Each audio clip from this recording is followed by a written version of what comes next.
15 choses qui excitent les hommes. Bonjour à toutes, c'est Fabrice Julien, coach auteur expert en séduction depuis 2010, notamment auteur du livre Le trouver, le rencontrer, le garder. Dans cette vidéo, 15 choses qui excitent les hommes. Alors les amis, j'ai l'impression de faire un peu souvent cette vidéo, qu'est-ce qui excite les hommes, ce qui excite les hommes, comme quoi il y a beaucoup de choses à dire, il y a beaucoup de sujets. D'ailleurs, je vous ai fait une fiche récap, comment exciter un homme, les points essentiels pour comprendre l'excitation masculine. Comme ça, vous l'aurez toujours sur votre ordi, sur votre téléphone, et vous aurez un récap en fait, un petit peu des principaux points, des principales vidéos que j'ai faites là-dessus. En gros, votre fiche récap, comment exciter un homme, téléchargez-la dans la description de la vidéo, première ligne ou en commentaire épinglé, pour vraiment plus vous noyer dans ce sujet qui est passionnant, qui est vaste, et qui est complexe, et que parfois il faut ramener un petit peu en tout cas sur les points importants, les lignes directrices essentielles. Ici, 15 choses qui excitent les hommes. 15 choses, qu'est-ce qui excite les hommes? Ça commence presque pareil. 1. Une femme qui est à l'aise avec sa sensualité et sa sexualité. On voit trop de femmes qui sont là, non mais me regarde pas les fesses, elles sont trop grosses. Le sexe, je sais pas trop faire. Voilà. Peut-être que vous savez pas trop faire. Dans ce cas-là, vous prenez une formation comme le guide de la bonne amante, et après vous savez faire. Ou votre corps, peut-être que vous devez accepter que de toute façon vous êtes une fille, donc vous attirez les hommes, et la cellulite qui vous fait complexer, nous on la voit pas. Mais en tout cas, il faut arriver, parce que sinon, une femme qui sera vraiment en surpoids sera plus sexy qu'une fille moins en surpoids, juste parce qu'elle s'assume plus. Et juste parce qu'elle est plus à l'aise avec sa sexualité et sa sensualité. Donc c'est dommage, parce que la personnalité joue aussi. Si vous avez un physique plus avantageux qu'une autre, mais que vous n'êtes pas du tout à l'aise dans la sensualité, vous allez être finalement moins sexy que l'autre fille. Donc travaillez bien là-dessus.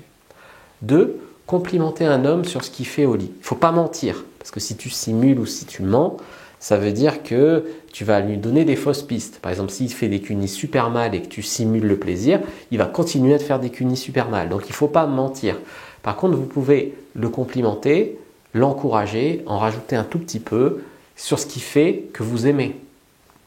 L'encourager, lui dire tu fais ça bien, pour qu'il le fasse encore plus. Et pour lui donner confiance et qu'il soit donc meilleur. 3. Une femme qui sait pratiquer le dirty talk. Nous les hommes, je sais qu'on est très stimulés par le visuel, et vous le savez que pourquoi les hommes regardent plus de porno que les femmes, parce que les hommes sont très excités par ce qu'ils voient, et les femmes beaucoup plus par ce qu'elles ressentent, bien que ça puisse vous exciter ce que vous voyez. Mais hommes comme femmes, on est aussi excités par ce qu'on entend. Le dirty talk, c'est parler un peu salement au lit. Peut-être que ça vous excite quand un homme vous dit je sais pas, vas-y, bouffe-moi bien ma queue, ou t'adores quand je te bouffe ta chatte comme ça. Vous voyez, il vous parle un peu salement, ça peut vous émoustiller. Et bien, il y a très peu de femmes qui le font, et c'est super dommage, parce que pour un homme, c'est super excitant, d'autant plus que comme les autres femmes ne le font pas, quand on tombe sur une nana qui le fait, c'est super excitant, quoi. C'est un turn on. Donc par exemple, lui dire oh, qu'est-ce qu'elle est belle ta queue, vas-y, mets-la moi comme tu me baises bien, vas-y mon petit salopard. Des choses comme ça, c'est excitant, voilà, c'est tout.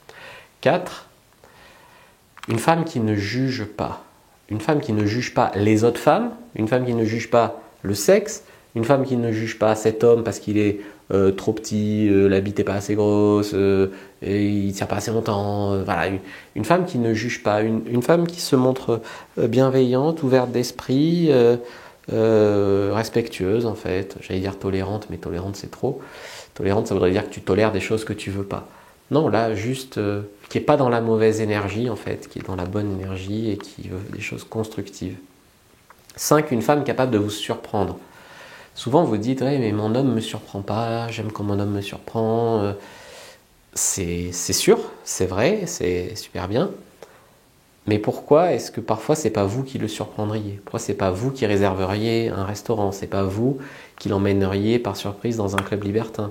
C'est pas vous qui finalement l'accueilleriez en ayant mis un drap sur un lit, les petites bougies et je vais te faire un massage chéri? Pourquoi c'est pas vous? Alors bien sûr, il faudrait que lui le fasse. Mais pourquoi vous pouvez pas aussi parfois le surprendre? Oui, il faut que vous fassiez ça. Alors vous allez dire, ouais, mais lui il me le fait jamais, donc je vais pas le faire. Ben, il faut bien que quelqu'un commence. Voilà, on ne va pas jouer à qui est le plus con des deux. Donc, on va faire comme ça. 6. Une femme qui va porter mon t-shirt, par exemple la nuit, ou ma chemise. c'est quelque chose que je trouve sexy, une femme qui porte mon habit. Alors si elle porte l'habit homme d'un autre mec, non. Mais si elle porte mes habits à moi, oui. 7. Une femme qui va complimenter un homme sur ses bras, ses abdos, ses pecs, ses cheveux. Alors vous avez le droit de me complimenter sur mes cheveux, mon sourire, mais n'oubliez pas mes bras. Dire ah, Fab, t'as fait de la muscu, c'est sexy ça. Tu vois, du fait de ça, t'as des biceps, toi. Ça c'est excitant, tu vois. En 8, une femme qui sera 80% ange, 20% démon. Vous voyez, souvent la plupart des femmes disent non, moi le sexe ça m'intéresse pas, le sexe j'y pense pas, c'est pas comme ça, de toute façon j'ai pas couché avec lui, t'inquiète pas. Non, c'est bien d'avoir un côté ange, je veux bien, mais c'est pas assez pimenté. Ayez 20% un côté démon. Ayez 20% un petit côté coquine, un petit côté je suis une rigolote, j'ai l'esprit mal tourné, je suis une petite coquine quoi, voilà. Après si vous êtes que une cochonne, ça va pas non plus, il faut équilibrer la pureté, la coquinerie, voilà. Et puis surtout si l'homme sent que vous êtes coquine surtout avec lui et pas trop avec les autres, alors là il va se sentir super flatté, tu vois. 9, une femme qui a de l'humour et qui nous fait rire. Souvent les femmes se contentent de rire aux blagues des hommes, mais elles veulent tellement faire bonne impression, ou elles y pensent pas qu'elles aussi elles peuvent faire rire, qu'elles osent pas faire des blagues, faire des jeux de mots, faire des sous-entendus, taquiner, elles osent pas trop. Or, nous les hommes, une femme qui nous fait rire, on kiffe. Après, je sortirai pas pour autant avec Blanche Gardin ou avec Florence Foresti, mais je préfère une femme qui est drôle et féminine et mignonne qu'une femme qui est féminine et mignonne mais qui se contente de faire haha à mes blagues et puis qui me fait jamais rire, tu vois. Florence Foresti, par exemple, elle a d'autres problèmes qui font qu'elle est pas très sexy, mais c'est pas le fait qu'elle soit drôle. Tu vois. Numéro 10, une femme avec qui on est capable de faire la fête, que ce soit à Noël, petit foie gras, verre de vin, on est bourrés tous les deux, ou que ce soit de temps en temps, on sort au resto et puis pourquoi pas on fait une petite virée en boîte, ou pourquoi pas. Mais une femme qui, souvent les femmes, elles acceptent de sortir un peu, de faire des trucs, au début, pendant la phase de rencontre. Puis alors après, c'est plan-plan à la maison. Alors bien sûr, une femme qui veut tout le temps faire la fête, se bourrer la gueule, quand t'as jamais un week-end tranquille, ça va pas non plus. Mais tu vois, souvent, t'as l'impression que pour faire la fête, il faut pas être en couple. Que pour faire la fête, il faut pas être avec son mec. Sinon, tu peux pas faire la fête, par exemple. C'est dommage. C'est excitant de faire la fête avec sa nana, et puis au final, tu rentres avec elle et tu la kennes à la fin de la soirée. C'est pas mal. 11. Une femme qui est capable d'être soumise au lit ou dominée au lit, qui est capable d'être multidimensionnelle en fait. Des fois ça va être du sexe romantique, lent, des fois du sexe bestial et hard, des fois ça va être elle qui se fait prendre en levrette là, et puis des fois ça va être elle dessus qui te prend là. Voilà. Explorer différentes dimensions. 12. Une femme que vos potes vont trouver très bien, mais ne pas être un pote de la bande de plus.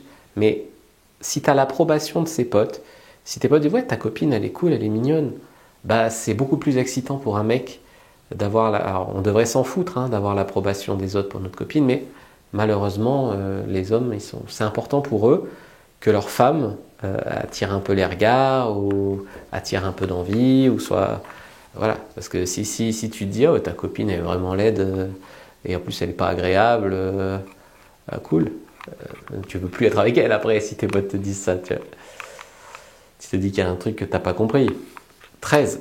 Celles qui ont un tout petit grain, celles qui sont assez différentes pour être ensemble. Parce que si tu as on va dire une personnalité mais que tu la montres pas parce que tu veux toujours donner les bonnes réponses, tu veux pas avoir l'air d'eux, tu veux pas avoir l'air de penser à ça, tu veux pas avoir l'air d'être une fille comme ça, tu veux pas avoir l'air bizarre, tu veux pas prendre de risques pour le faire rire parce que si jamais il rit pas à tes blagues c'est mort, tu montres pas ta personnalité et au final si tu montres pas ta personnalité, bah t'es comme les autres nanas, t'es à la douzaine. Alors que là si t'as juste un tout petit grain, que t'as juste des spécificités, que tu sais faire pétiller un peu ta personnalité, et ben sachez qu'un homme, lui aussi, il n'est pas tout à fait plat, bizarre, ennuyeux, tu vois. Donc l'idée, c'est d'arriver à être bizarre un peu ensemble. Et ça, c'est clé. 14.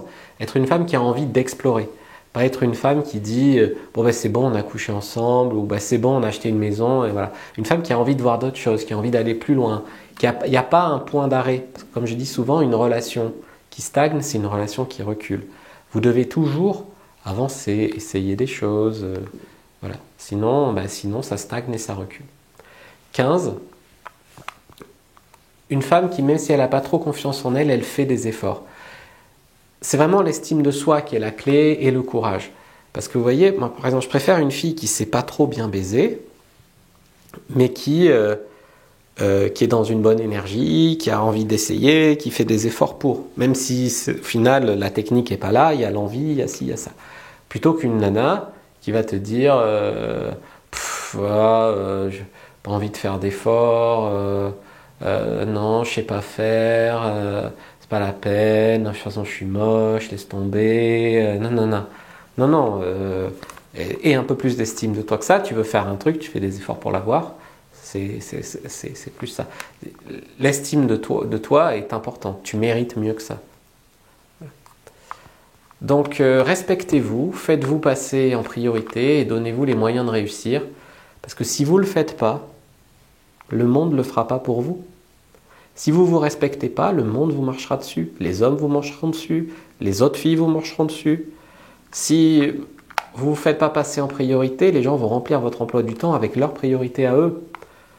Si vous ne vous donnez pas les moyens de réussir, d'apprendre par exemple à rencontrer des hommes bien comme dans l'Académie de la séduction, ou d'apprendre à être un super bon coup au lit comme dans le guide de la bonne amante, ben le monde il s'en fout hein, que tu sois pas terrible au lit, le monde il continue de tourner et puis tant pis pour toi. Tant pis pour toi, tant pis pour les hommes avec qui tu couches, ou peut-être qu'ils te le diront même pas et passeront à la suivante. Enfin, voilà, donc c'est vraiment à toi de voir. N'hésite pas à prendre ta fiche récap sur comment exciter un homme dans la description de la vidéo. N'hésitez pas à prendre aussi ton guide gratuit comment envoyer 17 SMS irrésistibles pour un homme. Moi je vous dis à bientôt et que le dieu de la séduction soit avec vous les amis.